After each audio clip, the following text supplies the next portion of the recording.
काय चेतन शाळेत नाही गेला? जाऊन आलो.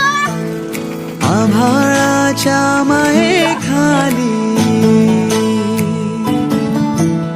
हिरव्याशा छायेखाली आभाळाच्या मायेखाली जिव्हाळ्याची साद घाली रे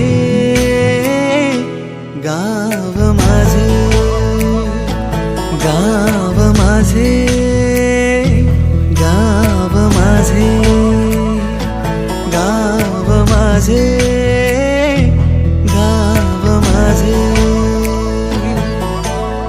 कर्दराई सावल्यानी कवडशांच्या रांगोळ्यांनी पावसाच्या पागोळ्यांनी सजे गाव माझे